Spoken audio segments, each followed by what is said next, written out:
श्री श्रीपाद प्रभू व पापय्या. नमस्कार मंडळी, कसे आहात आपण मजेत आहात ना? आपण मजेतच असाल व स्वस्थ असाल व मस्त असाल अशी अपेक्षा करून मी आपले माझ्या यूट्यूब चॅनेलवर सहर्ष स्वागत करीत आहे. श्रोते हो, मी आपणास आज एक कथा सांगणार आहे. आपणास कथा आवडल्यास लाईक व सबस्क्राईब करा ही नम्र विनंती. चला तर मग श्रोते हो, आपण कथा जाणून घेऊयात. आपले पूर्वज आपणास नेहमी सांगत असत की मरावयाच्या अगोदर काही क्षण ईश्वर आपल्या आयुष्यामध्ये लहानपणापासून ते शेवटच्या घटकेपर्यंत केलेल्या वाईट व चांगल्या कर्माची क्षणचित्रे आपल्या मनपटलावर रेखांकित करतो व आपण पुढील जन्मात कुठल्या योनीमध्ये जाणार आहोत याचे पुसट चित्र आपल्या मनचक्षुसमोर प्रकट करतो. गतजन्मातील पापपुण्यानुसार पुढील जन्म प्राप्त होतो. वंश परंपरेने कर्मदोष देखील मागील पिढ्यातून येतात, त्यातून कोणीच सुटत नाही. प्रत्यक्ष श्रीपाद प्रभूंचे 2 भाऊ अपंग होते. प्रभू दत्तावतारी असून देखील काही काळ भावंडांचे अपंगत्व त्यांनाही स्वीकारावेच लागले. मग आपल्यासारख्या सामान्य लोकांची काय कथा? श्रीपाद स्वामींचे वडील वेलनाडू मंडलातील वैदिक ब्राह्मण होते.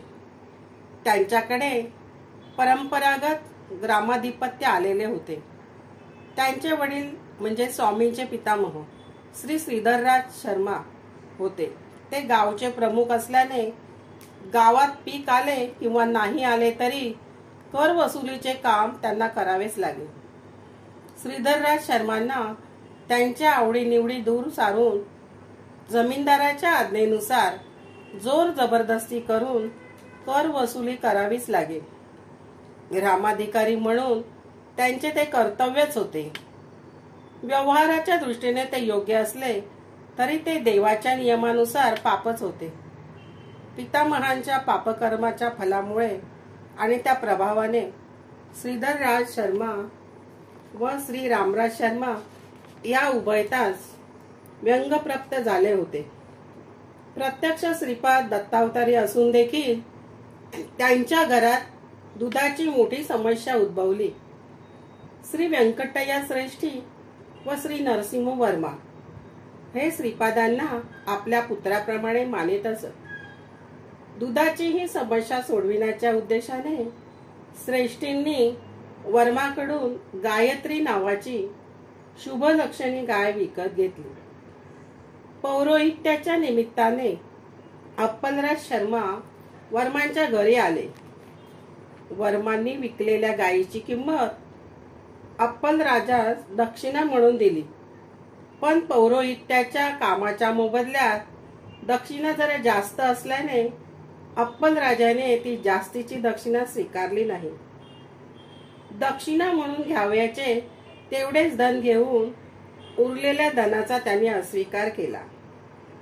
पण दिलेली दक्षिणा परत घेण्यास वर्मांनी नकार दिला, कारण सुक्षत्रिय वंशात त्यांचा जन्म झालेला असल्याने एकदा दान केलेले धन ते परत घेत नसत.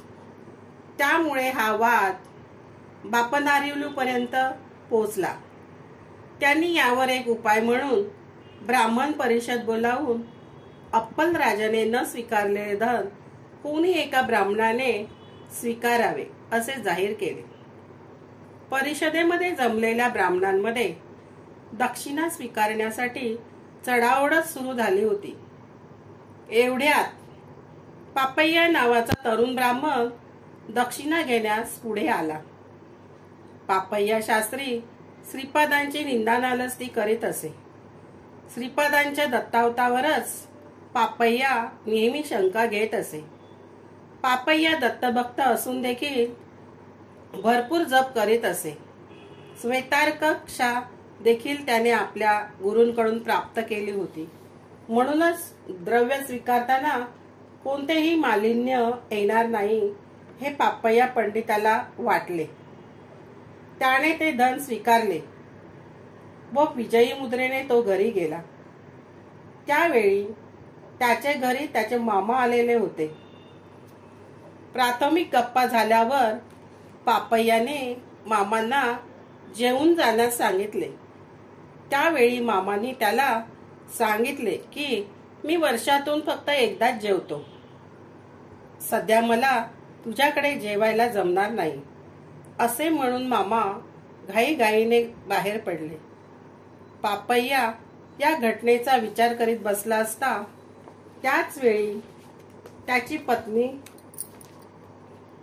पापय्या जवळ येऊन म्हणाली, गेल्या वर्षी निधन पावलेल्या मामांसारखेच हे हुबेहूब दिसतात. हे ऐकून पापय्या शास्त्री हारूनच गेले. त्याला कोणी दुसरे मामा नव्हते आणि जे होते ते गेल्याच वर्षी मरण पावले होते.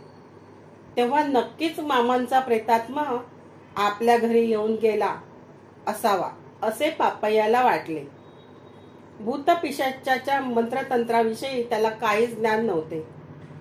म्हणून मग पुढे येणाऱ्या कष्टदायक प्रसंगाची ही नांदी तर नाही ना असे वाटून पापय्या अधिकच चिंतेत पडला. तो वेडापिसा झाला. लवकरच आपण गतप्राण होऊ व मामांना भेटणार ही कल्पना त्याला भेडसावू लागली. त्याने दत्तात्रेयांचे नामस्मरण सुरू केले. तेथेही त्याचे मन एकाग्र होत नव्हते.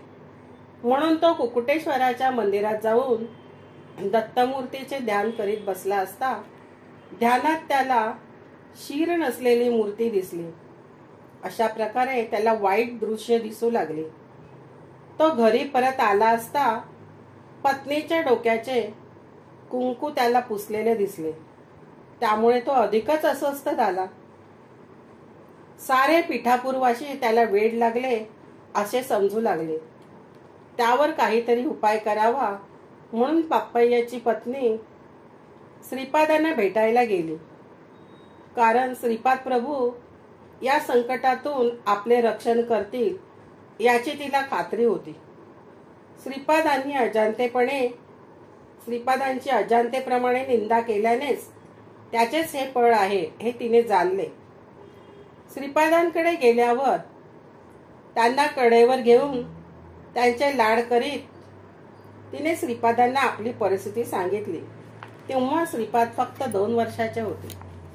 श्रीपादांनी तिला उपाय सांगितला की नवीन घर बांधून वास्तुपूजन करून त्यात वस्ती करावी. त्यामुळे पापय्याच्या पत्नीने इतर भावंडांच्या मदतीने नवीन वास्तू उभारली व त्यामध्ये ती पतीसह राहू लागली. एकंदरीतच श्रीपाद प्रभूंनी सुचविल्यानुसार उपाय केल्याने तिच्यावरील संकट टळले होते. त्यावेळी पापय्याची मृत्यूदशा चालू होती. श्रीपादांच्या कृपेने त्यापासून पापय्याचे रक्षण झाले.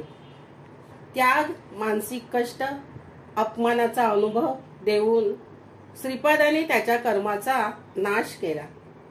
श्रीपाद म्हणाले, पापय्या, अरे केवढा बुद्धिहीन आहेस तू.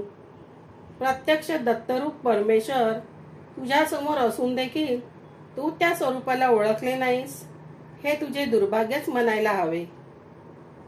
कुकुटेश्वर मंदिरात असणारी दत्तात्रयांची पाषाणाची मूर्ती तुझे रक्षण करेल असा तुझा निर्धार होता. म्हणून तुझे संचित त्या पाषाणावर फिरवून त्याची शकले करून तुझे सारे वाईट कर्मफळ नाहीसे केले व तुला नूतन आयुष्य व नवे घर दिले. यावरून श्री श्रीपाद प्रभूच दत्तावतारी आहेत अशी पापय्याची खात्री झाली. तव बाबा देती इशारा, बरी नवेही ऐसी तरा, सुटलाशी काट्यावरी तू बरा, करोणी अनादरा दर्शनी, दत्ता सारखे पुण्य दैवत, असता सहभागी तिष्ठत, अभागी जो दर्शन वर्जित, मी काय पावत तयाशी.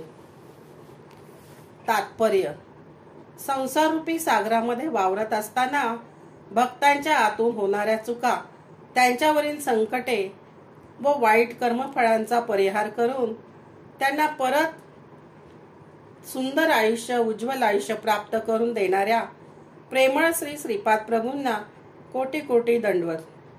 श्रोते हो, तुम्हा आम्हाला देखील प्रभूंचे आशीर्वाद लाभोत ही परमेश्वर चरणी प्रार्थना. श्रोते हो, तुम्हाला माझी कथा कशी वाटली मला लाईक व सबस्क्राईब करून जरूर कमेंट मध्ये सांगा. माझ्या कथा आपण ऐकल्याबद्दल आपले मनापासून धन्यवाद.